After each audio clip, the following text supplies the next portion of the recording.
Richard, I really struggle with a word like innovation because it's the sort of word that can mean almost anything to anybody or nothing sometimes. You've got Margaret Vestager, she made her tax ruling, the Commission did last week on that Apple case. That's a case of innovation. You've got everything to solar-powered drones that Facebook is now putting up over Africa and other innovations that are on a completely different level. So anything can fit into this patch, but we should get down maybe to some brass tacks around how the EU operates. So I wanted to jump into maybe a response to what Commissioner Oettinger was saying there. I feel perhaps we're now 2 years down a process with a telecoms framework review, with controversial proposals like copyright. But you were saying over lunch that it didn't feel like a very inclusive or transparent process. Are we headed for a train wreck on this one? Possibly. I think we're haunted in Europe at the moment by these, are they 2 or 3 words, level playing field, which I find really problematic. And again, just think about the innovation message. If I want to travel from here to Paris tonight, I can go down the Gare du Midi and I can take a train, or I could go outside and get in a car. And both the train and the car would take me to Paris in sort of similar amounts of time. They would be functionally equivalent to each other, and yet they're completely different technologies. The motor car was this tremendous innovation, actually originating in Germany, that rapidly took over as a primary mode of transport from the train. And I feel we're in that sort of phase now, in that we have traditional industries, telecommunications, media, and then we have this new thing coming along. And this new thing that's coming along in terms of internet services sort of superficially appears to do similar things to the things that the old industries did, but is actually as different from the old industries as the car is from the train. And we're a long way down, I think, a track of a regulatory process whose sort of core underlying assumption is that somehow you should have a common regulatory framework for both kinds of services, which to me is as nonsensical as trying to apply train regulation to cars or car regulation to trains. So one size doesn't fit all, but would you then want a parallel system of regulation? Or are you saying no regulation, we don't need it? So I'm saying, I think fair treatment, in the sense that you need 2 level playing fields. I mean, all trains should be treated equally, all cars should be treated equally, all telecom services should be treated equally, and similarly, internet services and applications should be treated equally, but there can be differences between the two. And so I think that equality of treatment is important, but equality within services that are essentially of the same kind. And I say, in internet services, I think, are really quite different. And I think they do merit a different kind of regulation. Again, Commissioner Oettinger will be looking at the Audiovisual Media Services Directive. Again, there still seems to be an underlying premise there that because people are now watching video through the internet, that somehow you need to take the broadcasting model and move it across the internet. I just don't think that that's a fair premise. I mean, the reality is that any one of you in this room today can become a TV station if you use the Facebook app, but also many other apps. You can start broadcasting live. You can broadcast live 24 hours a day and become your own personal Big Brother if you want to. To treat you as an individual who wants to broadcast material in a similar way to a TV station with all of its paraphernalia and editorial control, to me, just kind of doesn't make sense. So I think we do, if we're going to have regulation that does not stifle innovation, and I think that, again, we should recognize that natural tendency. If I was running a train company, I would be arguing for cars to be regulated more because they're stealing my lunch. But if we go too far, if we're seduced by that too much, then I say we will then interfere with the innovation. We will make it difficult for people to become personal broadcasters. And based on the conversations you and Facebook have been part of and what you've seen leak out in the other direction from the Commission, what are the chances of something that you're comfortable with coming out of these announcements that seem to be coming in the State of the Union speech in a couple of weeks' time? Or are we headed on these 2 different tracks and there's going to be, it's unsalvageable? Like, can it be salvaged or is it unsalvageable? I mean, I think in reality, and everybody in this room who's following this stuff will and following the leaks, will understand we're getting mixed messages. And again, we had the Brexit session earlier, and for someone from the UK, it is difficult to talk about the function of the European Union right now. Just, kind of for reference, I'm at the pro-European wing of the most pro-European political party in Europe. But that actually has meant that people like me have felt very constrained from criticizing the EU for a long time because we didn't, there's enough people attacking it without us joining in. And now, in a sense, we're a little bit liberated. And one thing I do find extraordinary, as I've worked in Brussels, particularly over the last 7 years, is the extent to which there do not exist fora where these things can be openly debated. You have a whole series of sort of parallel conversations and a lot of conspiracy theory about who's having which conversations and a lot of leaks.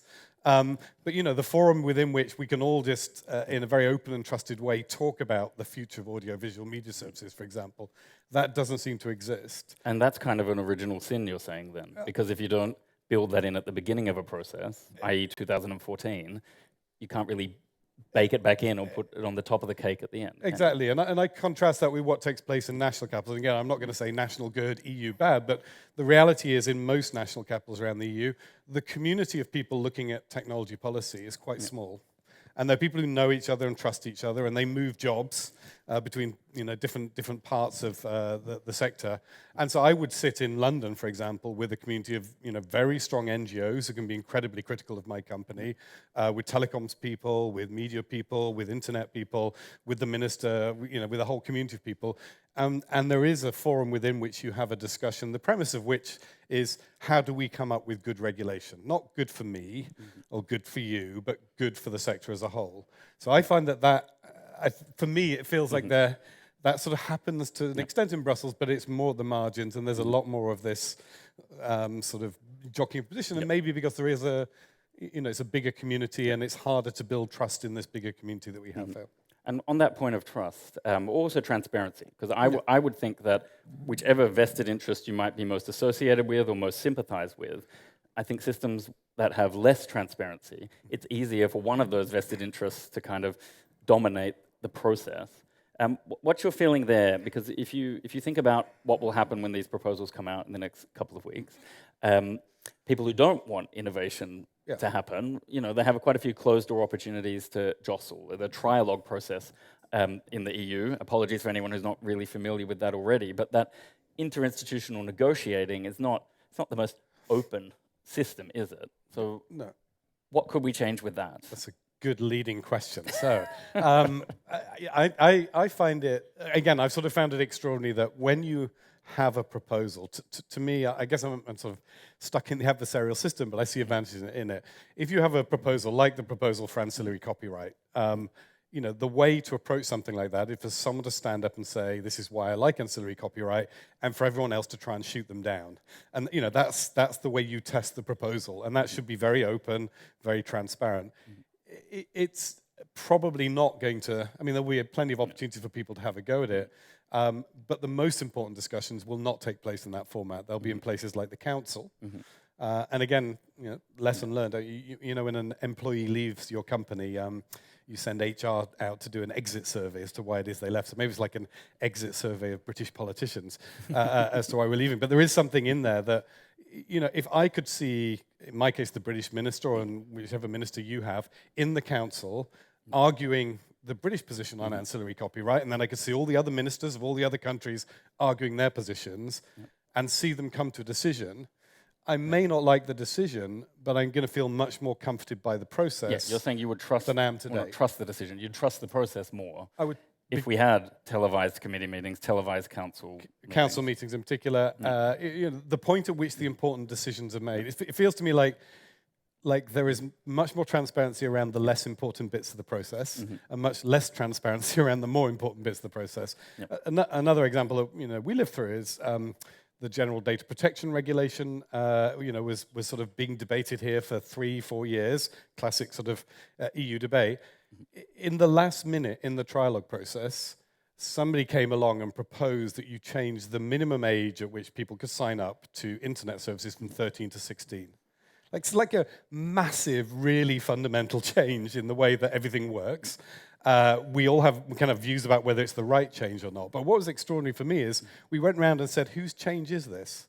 And everyone was going, it's them, it's them, it's them. Nobody would claim ownership of the change, and it was never debated. And we've ended up with regulation. In the end, they went, can't make a mind up, so let's say 16 unless you want it to be 13 or any point in between.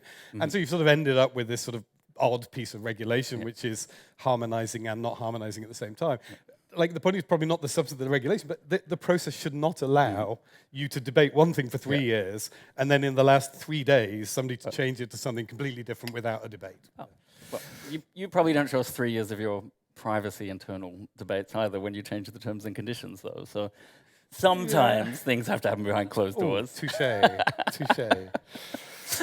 Well, actually, a serious question there, because I think sometimes there might be non-regulatory barriers to innovation in Europe or anywhere, really. So I was chatting with someone this morning, and they were saying, oh, there's this great payment service system, but it only exists in American Facebook rather than outside. And I don't have it on my phone or in my app, so I can't verify that. But are there barriers to rolling out services or your own innovations like those sending and receiving money innovations that appear to be in the US? I mean, the scale question is really important, and that's where, again, I would love to see the digital market, single market succeed. And here's the real practical application. I mean, I was kind of really interested this morning when we had one of the early debates. I think it was Representative King.com, who was sort of saying that, in a sense, for a gaming company, the platforms have created the digital single market. Yeah, you get your stuff into the App Store, and they do a lot of the hard work, and App Store, and they do a lot of the hard work in dealing with all the regulation for you. So that's the sort of holy grail, and that's what you're looking for. It is definitely the case that if you have to negotiate multiple times, that doesn't work. And so if you're looking at things like payment systems, a single e-money license for the whole EU, which is available, and ironically, the people in the tech sector tell me that the UK is the most popular place to apply for it, and that'll get interesting. So having a single a single point of call, if I can license content for the whole of the EU, which again I know is up for debate, if I can build payment systems for the whole of the EU, clearly that's a much better way. And whether that happens because the regulation changes, or whether it happens because the market delivers it, which is also possible. It's possible that you'll get intermediaries who will go and do all of that 28 or 27 regulatory hassle for you, and then give you the single point of entry. That is essential, I think, if you want to trade across the continent. Now, if we try and move a little bit more broadly into generally where is Europe on innovation and the culture that surrounds innovation. One of the things that we chatted about earlier was that because the EU does have the ability to say we're the biggest market in the world, it kind of gives it has its own dominant position in policy making in a way, and that gives it a lot of power to abuse its own dominant position in the policy making. And you were saying sometimes you can push through bad ideas just through size. How much of a problem do you see that being in Europe? Is that something that is really going to drag the entire continent and economy down, or is that more sort of an ad hoc thing that you notice? So I think it's interesting. So, innovation, essentially, innovation will create technologies that citizens want to use. Again, this came up in the debate earlier. The user, and I'm going to say this because I represent a company, but it is true. If you're sitting in a company, the power that individual users have is significant. We feel that we have to follow what it is that they want. And I think, again, when you're creating a regulatory framework, to create one that says we would like to go where people are going, but to help make that as sort of viable as possible, I think makes sense. To get a regulatory framework that is going not where people are going, but because you've decided you want to move them somewhere else, and then simply say, well, we're so big, you have to do this. I mean, if it's a bad idea for one country, that doesn't make it a good idea for 28 countries. And so I think we need to look at these ideas and say, are they good or bad ideas in the first place? And not say, well, we'll do it because we can, because we're big enough. I think that's a dangerous route. And there's a political risk as well there. If you as a policymaker are being carried away with one vested interest or another, rather than the people, I mean, you look at the sentiments we're hearing in the Brexit session, there's not a lot of goodwill or optimism about where the EU's headed right now. So there is a political risk if you're going to sort of run away from that towards... Yeah, and I think we sometimes lose, and again, it's the individual now, when they sign up to internet services, they love their internet services. Their internet services are the way that they express themselves. And so regulation, can protect people, but if people, feel that it's interfering with their own freedom of choice, the services they want to get. So you take some of these regulatory debates to the extreme, and again, we heard some hints earlier, and it sort of says, well, if you don't do these 20 things, I'm going to ban your service in Europe. like, if people in Europe want that service and you're banning it, that's not great. And it's not great, for the European project as a whole. Rather, you should be saying, well, how do I make it operate in a reasonable way? But let's not get to the point where we're talking about banning services in the European Union that people want to use, that they use to express themselves online. Yep. And thinking about that free expression, that is an example where people can innovate back at you in a way. When you have 1 billion users and people can use your platform to express hateful views or illegal views and things like that. I was wondering if you could tell us a bit more about how you try and keep pace with that, because clearly there's a political frustration that you have these massive companies that can become massive platforms for anything, really, and whatever tasteful or untasteful direction. So you've got to try and please those political masters or those regulators. You've got your own sense of what your own values are. You've got the sheer logistical challenge of what the hell's going on with a billion people making all of these comments everywhere. So what do you do at a logistical level to really keep on top of that? And how broadly do you see your remit as contributing to that sense of democracy, beyond actually just making money? Yeah, I mean, this is a former colleague saying, he said that once you get to a certain scale, like anything that you can possibly think of will happen on your platform, and many things that you never thought of will happen on the platform. So you're constantly dealing with novelty. And that is a challenge. And you are playing catch-up all the time. I mean, that's the reality of it. All services are playing catch-up. And really the job of myself and my colleagues and the teams is to catch up as quickly as we can, to get on top of things as fast as we can. I think we've done that pretty successfully. There's been a huge amount of activity around terrorism, around hate speech, all of these areas that are very key for the European debate right now. Politicians put pressure on us, and they're absolutely right to do so. These are important public issues. They put pressure on. Hopefully we're not reluctant in responding. We're responding pretty quickly. And again, John Frank earlier, I think, talked about how fast law enforcement, we can respond to law enforcement requests when it's a serious case like terrorism. But the reality is, if it is new, by definition, these are things you've not thought of, and you are playing catch up. And I think the responsible company catches up just as fast as it can and as comprehensively as it can, and that's what we've been trying to do. And then maybe a final question. I can see our time ticking down there. Tech is obviously a hugely competitive sector. But one of the other things I've noticed as well is that the tech community or tech companies can be divided against each other in the Brussels scene quite often. So how much room is there for collaboration so that the whole industry gets it right or puts itself at the top of that political agenda instead of being divided and conquered or on the back foot? So again, a huge amount. Short answer. I don't think we do ourselves any favor. I talk to politicians who compare us unfavorably with folks like the automotive sector. They say, look, the automotive sector comes, they tell us this is what we need, we understand it. Tech sector, you guys come, you tell us one thing, telcos come, they tell us another thing, other folks come and tell us another thing. I don't think that helps us, and I think we would be much better served by fighting some of these things out amongst ourselves first, and then approaching politicians who quite properly decide these things with a much more coherent and well worked out view that benefits day the one sector of the and process, citizens. And day one rather than year two of the process. Exactly. Yeah. Okay, Very excellent. good. Richard, Allan, thank you very much. Thanks.